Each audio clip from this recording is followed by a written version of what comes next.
Hello everyone, welcome to my YouTube channel. आज इस video में मैं इंडेक्स फ़ंड के बारे में बात करने वाला हूँ। इंडेक्स फ़ंड क्या है, इसके क्या रिटर्न है, क्या रिस्क है, ट्रैकिंग एरर क्या है, एक्सपेंस रेशियो क्या है, सारी चीज़ें मैं इसमें डिस्कस करूँगा। तो इस वीडियो को पूरा लास्ट तक देखिएगा। इसमें मैं ये भी बताऊँगा कि आप 1 करोड़ तक कॉर्पस कैसे आप जो है इसमें बना सकते हैं इंडेक्स फ़ंड में, है ना। तो उस ऐप के बारे में भी बात करूँगा कि जिस ऐप से आप इसमें इन्वेस्ट कर सकते हैं और वहाँ से सारा इंडेक्स आप ट्रैक कर सकते हैं, परफॉर्मेंस चेक कर सकते हैं।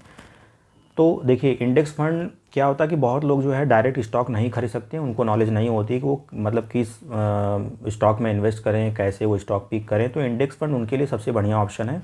इंडेक्स फंड जैसे मैं पहले एक एग्जांपल बताता हूँ कि एनएससी का जो इंडेक्स होता है वो निफ्टी 50 होता है, यानी कि वो निफ्टी 50 में 50 टॉप परफॉर्मिंग कंपनीज़ होती हैं, है ना। इसी तरह जो है आपका बीएससी का जो इंडेक्स है वो सेंसेक्स है, जिसमें कि 30 टॉप कंपनीज़ होती हैं।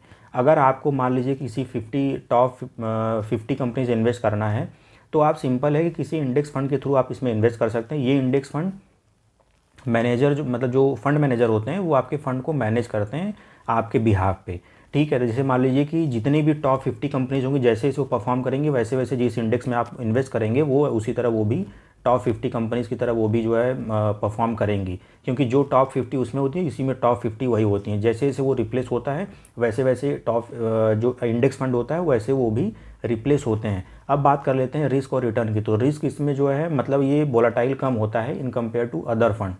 उसके बाद इसमें अगर हम रिटर्न की बात करें तो 10 to 12 आप % रिटर्न जो है आप एनुअली इसमें जनरेट कर सकते हैं। अब उसके बाद अगर बात करें ट्रैकिंग एरर की, जैसे मान लीजिए निफ्टी 50 जो इंडेक्स है उसका रिटर्न और जो आप जिस इंडेक्स फंड में आपने इन्वेस्ट किया है उसका रिटर्न वो क्लोजली जो है वो ट्रैक करता है, उसको हम ट्रैकिंग एरर कहते हैं। उसके बाद अगर बात करें तो हम टैक्स की बात करें तो यहाँ पे टैक्स जो है 20% जो है टैक्स लगता है। अगर आप विद इन 1 ईयर में अगर इसको आप रिडीम कर लेते हैं तो 20% का इसमें टैक्स लगेगा। अगर आप इसमें एबव जो है 1 ईयर अगर मतलब आप लॉन्ग टर्म के लिए इन्वेस्ट करते हैं तो वहाँ पे आपको 12.5% का रिटर्न टैक्स लगेगा। वहाँ पे 1,25,000 जो एग्जेम्प्ट होगा, बाकी पे आपका 12.5% के हिसाब से आपका वहाँ पे टैक्स लगेगा। इसी तरह आपका जो है लॉन्ग टर्म में भी 20% टैक्स, अगर आप 1 साल के अंदर रिडीम कर लेते हैं तो वहाँ पे आपको 20% का टैक्स आपको जो है देना पड़ेगा। अब बात कर लेते हैं एक्सपेंस रेशियो। तो in compare to active mutual fund, क्योंकि ये पैसिव म्यूचुअल फंड है, तो यहाँ पे 0.2% से लेके 0.5% का एक्सपेंस रेशियो लगता है, जो कि बहुत ही कम है ना। उसके बाद हम ये मैंने बता ही दिया कि मतलब इसमें जो जिनको नॉलेज नहीं है वो इसमें इंडेक्स फंड में इन्वेस्ट कर सकते हैं।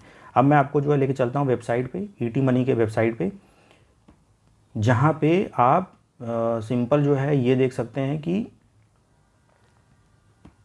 यहाँ पे जो भी बहुत सारे म्यूचुअल फंड है उसको आप ट्रैक कर सकते हैं, है ना। तो यहाँ पे अगर आप जो है पहले तो हम होम पेज पे लेके चलते हैं। होम पेज पे आप यहाँ पे लेके गए आपको, तो यहाँ पे देख सकते हैं explore mutual fund. Explore mutual fund को आप जब स्क्रॉल करेंगे तो स्क्रॉल करने के बाद आप देखेंगे यहाँ पे देखिए एक इंडेक्स फंड में लार्ज कैप इंडेक्स फंड है, जिसमें कि निफ्टी 50 की टॉप 50 कंपनीज इसमें इन्वेस्टेड हैं, है ना। मतलब इसमें जैसे कि अगर आप नीचे जाएंगे तो आप देखिए यूटीआई निफ्टी 50 इंडेक्स फंड है। इसको आप क्लिक करेंगे तो सारा इन्फॉर्मेशन आपको यहाँ मिल जाएगा, एनएवी मिल जाएगा। उसके बाद रिटर्न जो है आपको यहाँ पे मिल जाएगा, 12.98% का है। उसके बाद अगर आप नीचे जाएंगे तो आप देखेंगे जो है यहाँ पे expense ratio, exit load, AUM fund size, lock in period, age, Nifty next 50 TRI, SIP 500 lumpsum, इतना जो आप सारी चीज़ें इसमें आप देख सकते हैं, है ना। यहाँ पे रिटर्न देख सकते हैं कि टैक्स जो है 20% लगेगा, जैसा कि मैंने प्रीवियस बात किया। और 1 ईयर के बाद अगर आप जो है मतलब ये लॉन्ग टर्म के लिए यहाँ पे 12.5% का रिटर्न रहेगा, जिसमें कि 1,25,000 एग्जेम्प्ट रहेगा। और यहाँ पे ठीक है, उसके बाद जो है हम अब ये भी बात करेंगे कि हम एसआईपी कल मतलब ओपन कर लेते हैं, एसआईपी कैलकुलेटर।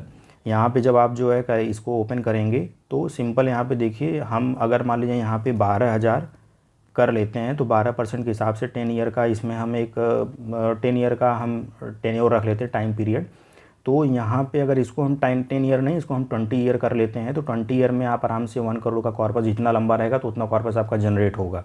यहाँ पे आप जो है 28,80,000 आपने इन्वेस्ट किया, जिसमें कि 81,58,288 इतना आपने रिटर्न है। और उसके बाद टोटल वैल्यू 1,10,38,288 आपका ये प्रॉपर ये टोटल वैल्यू हो जाता है आफ्टर 20 ईयर, ठीक है। तो ये आपका कैलकुलेटर, इसी तरह आप इसको देख सकते हैं, सारी चीज़ें जो है यहाँ पे आप कैलकुलेट कर सकते हैं। उसके बाद जो है यहाँ पे ईटी मनी में आप सारी चीज़ें यहाँ पे एक्सप्लोर कर पाएंगे। म्यूचुअल फंड में जाएंगे, एक्सप्लोर म्यूचुअल फंड करेंगे, यहाँ पे सारा जो है आपको इक्विटी फंड, डेब्ट फंड, हाइब्रिड फंड, यहाँ पे सारी चीज़ें जो है इसी आपको मिल जाएंगी। यहाँ पे अगर आप आएंगे तो देखेंगे मिड कैप के इंडेक्स फंड भी हैं।